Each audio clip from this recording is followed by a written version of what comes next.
জেলায় জেলায় শাসক দলের অন্দরে কোন্দল। জলপাইগুড়ির পর এবার যদি মালদার ছবিটা দেখি, সেখানেও কিন্তু এক ছবি। কোথাও নাম না করে দলের একাংশকে তোপ বিধায়কের, কোথাও আবার মন্ত্রীর অনুগামীদের বিরুদ্ধে বিক্ষোভে হুলস্থুল কাণ্ড। মালদায় শাসকের সংসারে অশান্তি চরমে।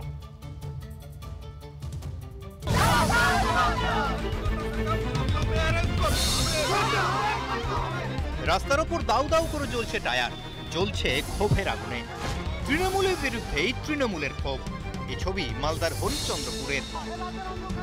শাসকের ঘরের অশান্তিতে হরিশ্চন্দ্রপুর যখন হুলস্থুল, তখন দলেরই একাংশের বিরুদ্ধে তোপ দাগলেন বৈষ্ণবনগরের তৃণমূল বিধায়ক। কিন্তু দলের মধ্যে কিছু মানুষ দলকে ছোট করার জন্য সারাক্ষণ লেগে পড়ে আছে। কিছু দলের দু একজন দলকে ছোট করার জন্য যেভাবে দলকে কলঙ্কিত করেছে, সেটা কিন্তু আমি মানতে পারি না।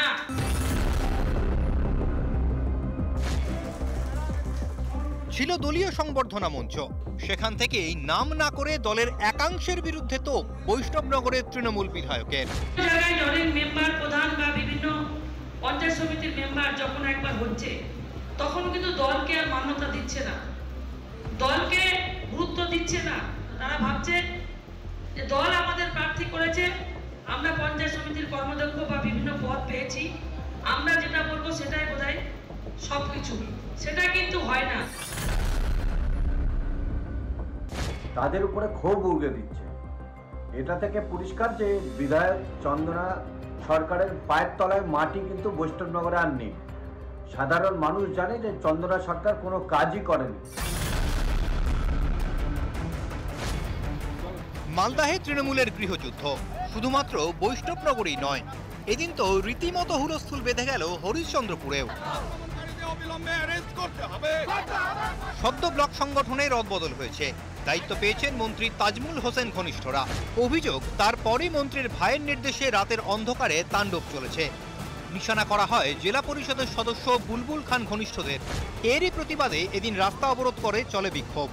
রাজনীতি করে তো পারছে না, আমার স্বামীকে কি জন্য বলে মার্ডার করার প্ল্যানিং করেছে। স্বামীকে মারতে এসেছিল, মারতে পাইনি, কি জন্য গাড়িটা ভেঙে দিয়েছে। এটা প্রুফ হয়ে গেছে, আর সিন্ডিকেট চালাচ্ছে ওরা। তিনি জম্মুর রহমান আমাদের আছেন এখানকার হরিশ্চন্দ্রপুরের।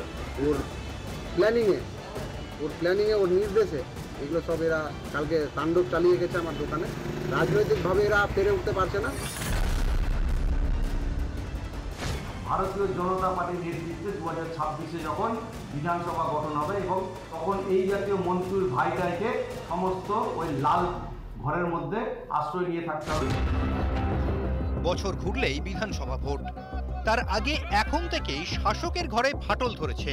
তার কি মেরামত হবে, নাকি ভোটের দিন যত এগিয়ে আসবে ততই অস্বস্তি আরো বাড়বে তৃণমূলে?